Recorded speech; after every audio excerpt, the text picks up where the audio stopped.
your bite-sized daily roundup of the biggest news from the world of film. This is the Daily Reel with Van Connor. Good morning, it's Wednesday, the 31st of March, the release date anniversary of cult classics such as Heathers in 1989 and Slither in 2006, 90s comedy classics such as Tommy Boy in 1995 and 10 Things I Hate About You in 1999, and game-changing pictures such as The Matrix in 1999 and The Boss Baby in 2017. One of this year's record-setting 2 women nominated for the Academy Award for Best Director, it's Chloe Zhao's birthday today, a date she shares with Richard Chamberlain, Ewan McGregor, and only Christopher Walken. As for what's going on today, as director Adam Wingard's Godzilla vs. Kong smashes pandemic box office records around the world, the director keeps adding to his slate of forthcoming projects. This time an adaptation of the classic 1980s cartoon Thundercats. The iconic animated TV series followed a species of humanoid cat-like aliens called Thunderians, who flee their dying world and seek refuge on Third Earth. There, the Thundercats, led by their leader Lion-O, must fight back against the evil Mumra and the mutants of Plundar to protect the power of the Eye of Thundera, a magic crystal embedded in the hilt of Lion-O's sword. The feature will supposedly take that plot and twist it ever so slightly, shifting it in an undisclosed direction that Wingard has apparently been thinking about since high school. According to a recent interview with Deadline, the director said that his teenage self was obsessed with the cartoon, and even wrote a 272-page script. Said Wingard, "This is a huge passion thing for me. Nobody on this planet knows or has thought as much about Thundercats as I have, and I saw this as an opportunity to do a new type of fantasy sci-fi spectacle."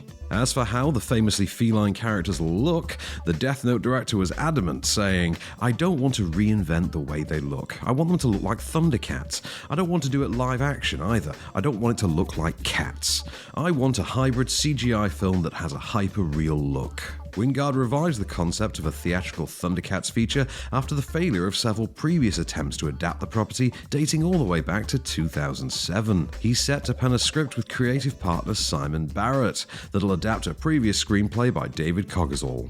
No production schedule's been set, as Adam Wingard's expected to film the already announced Face Off 2 before moving on to Lion-O and Pals.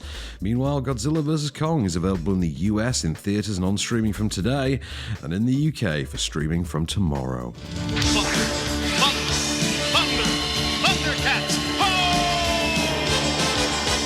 Woody Harrelson has signed on to lead a big-screen adaptation of non-fiction novel The Man with the Miraculous Hands. Written by Joseph Cassell and subtitled The Fantastic Story of Felix Kirsten, Himmler's Private Doctor, the film will be helmed by Rampart and Time Out of Mind writer-director Oren Moverman. Set as you'd expect during the height of World War II, Harrelson's on board to play the eponymous Felix Kirsten, the gifted medical practitioner imprisoned against his will and forced to work within the machinery of the Third Reich. As Heinrich Himmler's personal doctor, Kirsten administered physiotherapy and drugs to aid Himmler's chronic, crippling stomach pain, in doing so obtaining the trust and ear of one of Hitler's closest allies, and one of the key figures involved in the Holocaust. Kirsten went on to use this power amidst a series of taut, tense negotiations to save thousands of the people captured and held in concentration camps. Woody Harrelson can next be seen in Andy Serkis's upcoming comic book sequel Venom: Let There Be Carnage, due out on the 15th of September. When I get out of here,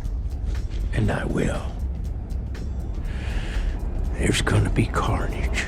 And finally, The Gentleman's Jeremy Strong has finalized negotiations to play Jonas Salk, the inventor of the polio vaccine, in the forthcoming true life drama Splendid Solution. Another biopic based on a book, this one by New York Times bestselling author Jeremy Kluger, the movie will follow Salk from the beginning of his research all the way through to his remarkable development of a vaccine that saved millions of lives.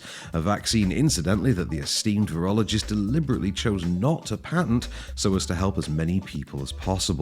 Of note is that one of Kluger's previous novels, Lost Moon, The Perilous Voyage of Apollo 13, formed the basis of director Ron Howard's Apollo 13, the Oscar-winning drama starring Tom Hanks, Bill Paxton and Kevin Bacon. There's currently no director attached to Splendid Solution, but newcomer Gillian Weeks is set to write the script. Jeremy Strong, meanwhile, was most recently seen in Aaron Sorkin's Oscar-nominated The Trial of the Chicago 7, which is available to stream now on Netflix, and also continues to draw rave reviews for his turn as Kendall Roy in HBO's acclaimed drama Succession, which returns for a third season later this year. You wanted to short housing bonds?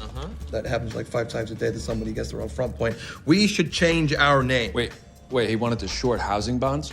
Who bets against housing? Peter Watkins' portrait of Edvard Munch comes to Mubi today, while on Freeview, Copland showing on ITV4, Jack Reacher Never Go Back is on E4, Scream 3's on 5 Star, Rat Race, The Pink Panther 2, Daylight, and Lions for Lambs are on Sony Movies, Sense and Sensibility's on 5, you can find Zathura, Stargate, 4 Weddings and a Funeral, and Tangerine on Film 4, The King of Thieves is on the Paramount Network, and Highlander is on the Horror Channel, while the Sky Cinema and Now TV premiere for today is Craig Roberts' acclaimed dramedy, Eternal Beauty. This has been the Daily Reel for Wednesday, March 31st. Keep it cinematic. We'll see you tomorrow. The Daily Reel is a Candystore production, presented by Van Connor and written by Calvin Prickett. All information is correct at the time of writing, and source links are in the description for each episode. Don't forget to rate, review, and subscribe on all good podcast platforms, or ask Alexa to install the Daily Reel skill for your morning flash briefing. Follow the show on social at Daily Reel Pod, and we'll be back every weekday. Until then, keep it cinematic.